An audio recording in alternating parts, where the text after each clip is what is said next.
አሜሪካ ሄጄ ፎቅ እሰራለሁ ብዬ አልሜ ነበር። ዛሬ ግን መኖሪያዬ የቨርጂኒያ ጫካ ሆኗል። ይህ ለማመን የሚከብድ ልብን በሀዘን የሚሰብር ግን ደግሞ በአሜሪካ ምድር ላይ እየተኖረ ያለ መራራ እውነት ነው።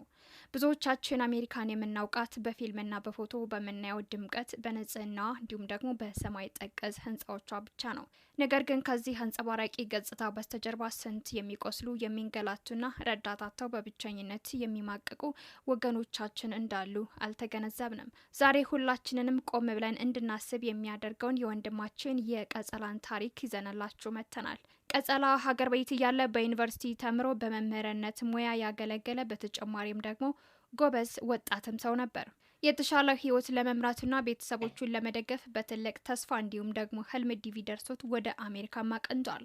ነገር ግን የሰው ሀገር ህይወት እንደጠበቀው አልጋ ባልጋ አልሆነለትም። ከቋንቋ ችግር ጀምሮ ያልታሰቡ የጤና እክሎች፣ የቆዳ በሽታና የኑሮ ውጣ ውረዶች ተደራርበውበት በህይወቱ ሙሉ በሙሉ አቅጣጫዋን ቀይራበታለች። ስራ መስራት አቅቶት የቤት ኪራይ መክፈል አቅቶት በመጨረሻ መኪናውን በዕዳ ተነጥቆ ለ2 ዓመታት ሙሉ መኖሪያውን የታደረገው ይመስላችኋል? በቨርጂኒያ ግዛት ውስጥ በሚገኝ አንድ ጭው ያለ አስፈሪ ጫካ ውስጥ በዛ በሚቆራረጥ የክረምት ብርድ በበረዶና በከባድ ዝናብ ውስጥ በፌስታልና በሳር ተጠልሎ ለ2 ዓመት ሙሉ መኖሩን ስንሰማ በእውነት በእጅጉ አንጀት ይበላል። አንዳንድ ችግር ሲበዛ ወደ ኋላ መመለሻ መንገዱ ይጠፋል። የሰውንም ፊት መጋፈጥ ይከብዳል። ነገር ግን እኛ ኢትዮጵያውያን መቼም ቢሆን በችግር ጊዜ ወገናችንን ጥለን አንወጣም። በመረዳዳት በመተዛዘንና ለሰው ደራሽ በመሆን የምንታወቅ ኩሩ ህዝቦች ነን። ቀጸላ ዛሬ የእኛን የሁላችንም የድረሱልኝ ጥሪም እየጠበቀ ይገኛል። ከገባበት የጨለማ የብድርና የብቸኝነት ህይወት አውጥተን እንደገና የሰው ፊት እንዲያይ ሙቀት ያለው ቤት ውስጥ እንዲኖርና ሕክምና አግኝቶ ህይወቱን በአዲስ ተስፋ እንዲቀጥል ማድረግ የምንችለው እኛው ነን። እሱ የሚፈልገው ትልቅ ነገር አይደለም። ሕክምና አግኝቶ አነስተኛ መኪና ገዝቶ የዴሊቨሪ ስራ እየሰራ ራሱን መቻል ብቻ ነው። የሰው ልጅ ክቡር ነው። የራሳችን ወገን በዚህ ልክ ሲሰቃይና ሲንከራተት ዝም ብለን ማየት በጭራሽ የለብንም። አቅማችን በፈቀደው መጠን ከጎኑ በመቆም የሞራልም ሆነ የህዝብ ድጋፍ በማድረግ ከዚህ ስቃይ ልንታደገው ይገባል። ትንሽ የምንላት እርዳታ ለእሱ ህይወቱን የምትመልስ ትልቅ መሰረትም ናት። ሶስቱም ልጆቹ በድንገት የእሱ እንዳልሆኑ በሕክምና ያረጋገጠው አሳዛኝ አባት የከባድ መኪና አሽከርካሪው አቶ ሲሳይ ያሳለፈው ልብ የሚሰብር ግን ደግሞ የሰው ልጅን የትዕግስት ጥግ የሚያሳይ አስደንጋጭ እውነተኛ ታሪክ ነው። አቶ ሲሳይ እንዳለ የረጅም ርቀት ከባድ መኪና አሽከርካሪ ነው። ከዚህ ቀደም ከነበረው የ14 ዓመት ትዳር ልጅ ሳያገኝ በመለያየቱ የልጅ ናፍቆት በውስጡ ነበር። ከዕለታት አንድ ቀን መንገድ ላይ መተሃር አካባቢ አሁን መነጋገሪያ የሆነችውን የቀድሞ ባለቤቱን ይተዋወቃታል። አዲስ ህይወት ለመመስረትና ቤተሰብ ለማፍራት አስበውም ወደ ቤቱ አስገብቷት ነበር። ነገሮች በቆንጆም ነበሩ። ከጥቂት ጊዜያት በኋላ ግን አቶ ሲሳይ ሱዳን በረሃ ውስጥ ከባድ ጦርነት ባለበት አካባቢ መኪናውን እያሽከረከረ ባለበት ሰዓት አንድ አስደሳች ዜና በስልክ ተነገረው። ባለቤቱ መንታ ልጆችን አርግዛለች።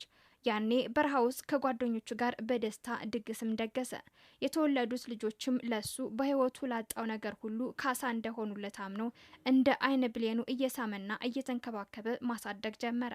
ነገር ግን ቀስ በቀስ ቤቱ ውስጥ ሰላም መጥፋት ጀመረ። እሱ ስራ ወጥቶ ሲመለስ ባለቤቱ ያለሱ እውቅና በተደጋጋሚ ቤት ትቀይር ነበር። ይህ ሁሉ ሆኖ ግን ለልጆቹ ሲል ሁሉንም ችሎ ማለፍን መረጠ። ከቀናት አንድ ቀን ግን አቶ ሲሳይ ፈጽሞ ያልጠበቀው ልብ ሰባሪ ቃል ገና የ5 ዓመት ህፃን ከሆኑት መንታ ልጆቹ አንደበት ሰማ። አባዬ፣ እኛ ሌላ አባት እንዲኖረን አንፈልግም። አንተ ነህ አባታችን። ግን አንድ ሰው እየመጣ እኔ ነኝ አባታችሁ እያለ ይረብሸናል ነበር ያለው። ይህንን ሲሰማ አቶ ሲሳይ በድንጋጤ ራሱን ስቶ ወራጅ ውስጥ ወደቀ። በአፍንጫው ደም እስኪፈስ ድረስ ክፉኛም ታመመ። ሆኖም ግን ቤተሰቡ እንዳለመበተን ሲል ዝምታን መረጠ። ከጊዜ በኋላ 3ኛ ልጅም ተወለደ። በዚህኛው ልጅ ሌላ ወንድ ቤተሰቦቹን ይዞ በመምጣት ልጁ የኔ ነው በማለት በግልጽ መናገር ጀመረ። አቶ ሲሳይ ይህንንም አይቶ አሁንም በትዕግስት ራሱን አገለለ። ነገሩ በዚህ አላበቃም ነበር። ባለቤቱ የባንክ አካውንቱን አስመርምራ የልጅ ማሳደጊያ ቀለብ እንዲጨምር ክስ መሰረተችበት። በዚህ የፍርድ ቤት ምልልስ መሀል ነው እንግዲህ ነገሩ ሁሉ ወደ ዲኤንኤ ምርመራ ያመራው። የምርመራው ውጤት አቶ ሲሳይ የሰማው የት እንደሆነም ይገርማል።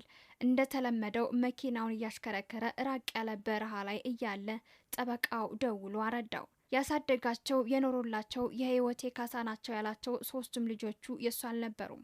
አቶ ሲሳይ በረሃ ላይ መኪናውን አቁሞ እንባው እስኪያልቅ ድረስ አለቀሰ። በዚህ ሁሉ ክደት ውስጥ ግን የገረመው የዚህ ሰው ትዕግስት ነው።